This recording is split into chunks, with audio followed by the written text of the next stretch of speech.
Hi, this is Justin. Hi, Justin. This is Anita Pointer. Oh, hi, Anita. How are you? Good. Are you ready for me? I am. Thanks so much for calling. Um, Well, I wanted to say I literally am so excited that you're calling because when I was growing up, I was born in '78, and uh, at the age of 4, American music was the song that turned me on to you guys. And all through my childhood, I purchased your LPs, and it was, I think, in the early '90s, I actually kind of became familiar with the Blue Thumb recordings, at a used record store that my dad was nice enough to take me to. So I was really excited when I got this assignment to write about these first two albums that you guys did. So can you hear me okay and everything? yes, I can. Okay, Can you hear great. me okay? Yeah, great. Okay, good. So I know I've read, through the years that growing up, your listening diet was very restricted at home because of your religious upbringing, but Right. that you did have some secular influences, I believe, via friends at school. Could you talk a little bit about some of the artists that you were turned on to in that capacity, and maybe how you and your sisters started to develop what you took from that to make your own sound? Oh, well, because it was so limited, we heard mostly the gospel music, the Caravans and the Mighty Hmm. Clouds of Joy and Mahalia Jackson. We also, though, in our sneaking out, got a chance to listen to people like Aretha Franklin and Hmm. Gladys Knight and the Pips and all the Motown sounds and the Philadelphia sounds. Yeah. And Uh, and as a child, growing up, spending a lot of time with my grandma in Arkansas and listening to the Grand Ole Opry okay. down there. That's the only station they had was just the Grand Ole Opry station. and and also our church.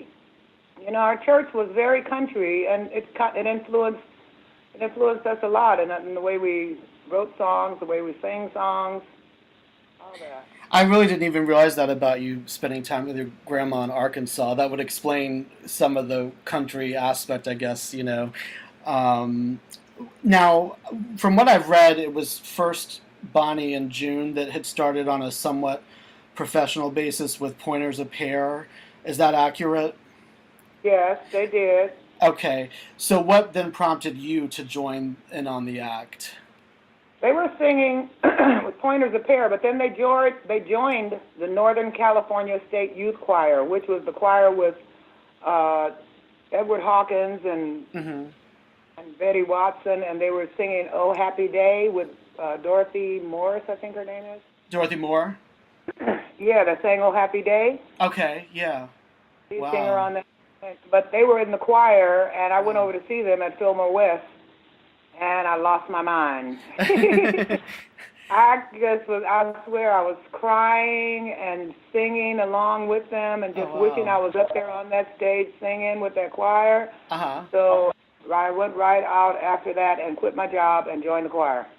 So so it didn't take any persuading. You just were ready to None at all. go and I had to. It was like a force that came over me where I felt like this is something that would make your life worth living. And I'd had some problems before, and I Mhm. said this is something that'll really make life worth living, and I have to try it. I Yeah. have to at least give it a try because I love it so sincerely, so much with all my heart, and Mhm. I was feeling it. So I said, I got to try this. I just have to take that chance. I'm at that age now, and I was, 18 years old maybe? Yeah. And and I had just had Jada. Right. Jada was a baby.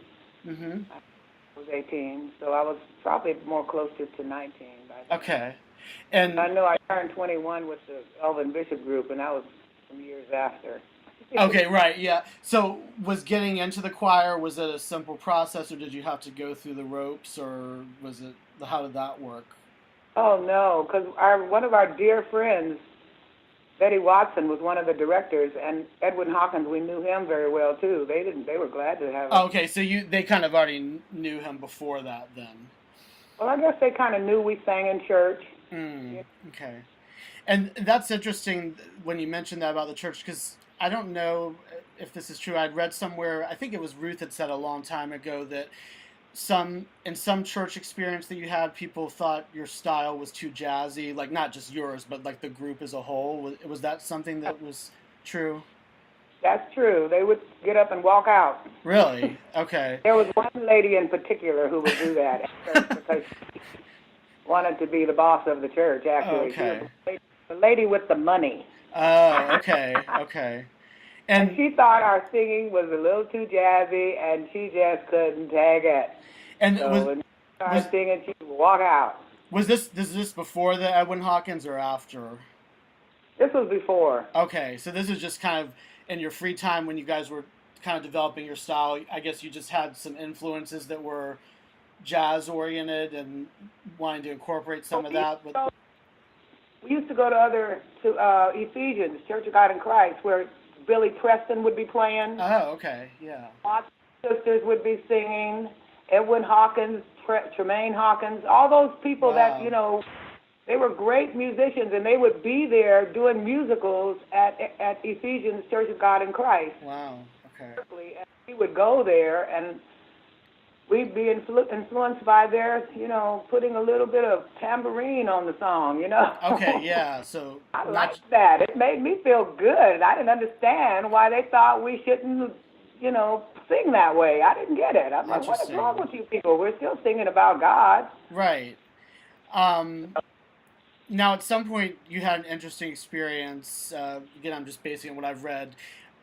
When you had joined up with Bonnie in June, I read that there was a way that you ended up connecting with David Rubinson that wasn't something formal, but was a matter of being stranded somewhere, and that somebody thought to call him, and that kind of led to some association. Is that accurate? That's accurate. Okay. We got stranded in Houston, Texas, in the 5th Ward. Oh, wow, okay. In Texas. I thought it was in San Francisco. So you were in Texas, and were you trying to do a gig there or something, and it didn't work out, or what exactly went down? We went there searching our fortune. This guy that we were with, who was a friend of mine, told us he knew all these connections in Houston, and he could get us work there because we wanted to sing. Okay. We had learned all these songs, Stevie Wonder songs and other songs, and singing all the way down there, and and Aretha Franklin. We did Chain of Fools. Cool. But we got there, and he didn't. All the things he said were just not true. People didn't remember. People didn't want to hear us. They would tell us come back at 5. We get back at 5, and the place is all locked up, and nobody's there. Oh, jeez. We were down there, and we got stranded. We had some problems with this guy because he thought he was gonna control us. Gotcha. And kind of like in that pimp mentality. Oh, okay. Wow. Okay. Yeah, like don't talk to people. I'm in charge of you, and you just don't speak. I'm saying no. So we, so he got mad at us and put us out. And he was from Houston. His family was there. His mother was there. His sister was there. His sister put us out of her house for rehearsing in her house, and we were just making noise out of her house. So we went and sang in the car. Wow. And his mother was there. He didn't leave to go stay at one of his people. Instead, he put us out of the apartment that we had rented.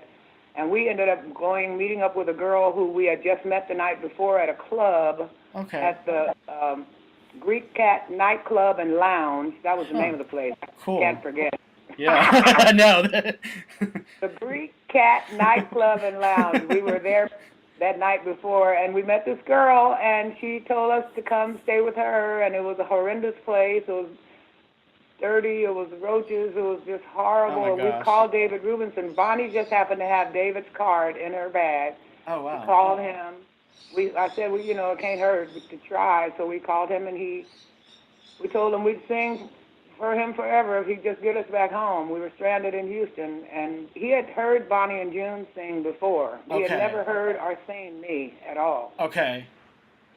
And he sent me an airplane ticket home, and that's why I love that man to this day. Yeah, I mean, that's amazing. Wow, what a story. He got us all home. He rescued us. He sent us airplane tickets to get back home from Houston, Texas. And we had gone there. We had shipped all our clothes, everything. We had gone to stay.